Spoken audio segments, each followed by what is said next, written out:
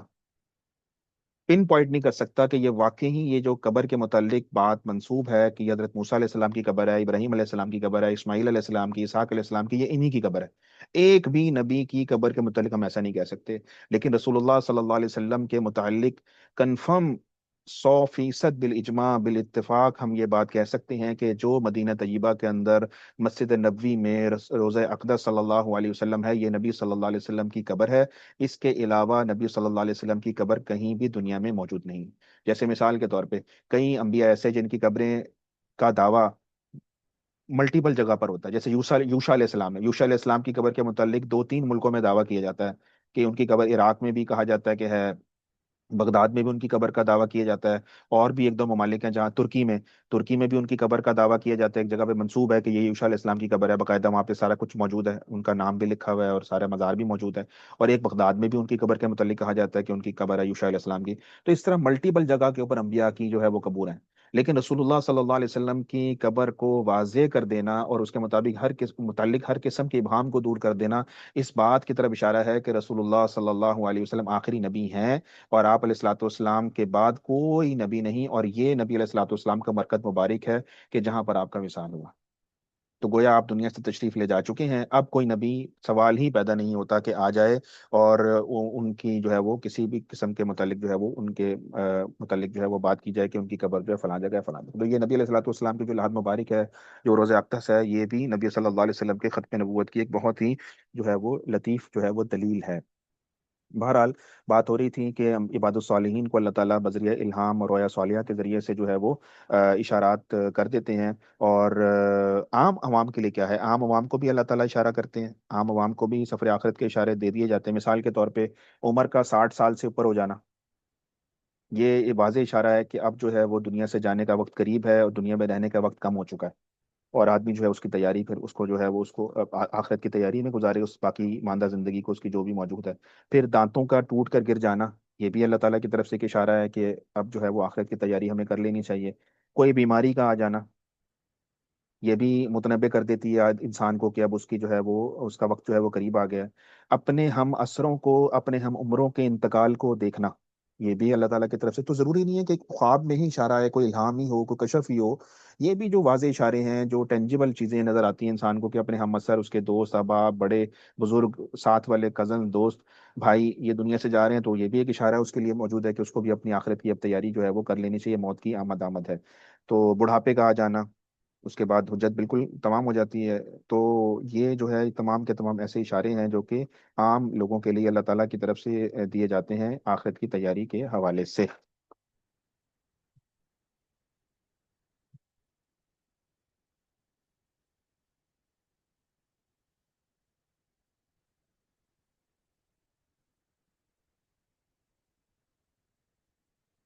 تو بہرحال اس موقع پر جو ہے وہ صحابہ کی بے چینی اور ان کی جو طبیعت میں ایک تذبذب تھا، اس کی تفصیلات آپ کے سامنے پر آ گئی. اب ہم بات کرتے ہیں کہ ابو بکر صدیق رضی اللہ تعالیٰ عنہ کا وہ کردار جو کہ ہم نے جہاں سے بات شروع میں اپنی شروع کی تھی اس کو وہاں سے دوبارہ کنٹینیو کرتے ہیں. کچھ باتیں یہ بیچ میں آ گئی تھیں تدفین، تجہیز و تکفین اور قبر مبارک کے حوالے سے. تو اب جو ہے ہم اپنے ٹاپک پہ واپس جاتے ہیں کہ وفات نبوی کا جو المناک حادثہ تھا، اس پر ابو بکر صدیق رضی اللہ تعالیٰ عنہ کا تاریخی کردار اور بہت ہی زبردست کردار جو ہے وہ اس نے مسلمانوں کی جو وحدت ہے اس کو باقی رکھا، اور جو ہے وہ مسلمانوں کو ایک حوصلہ دیا اور ان سب کو جو ہے وہ جمع فرمایا ایک پیج کے اوپر.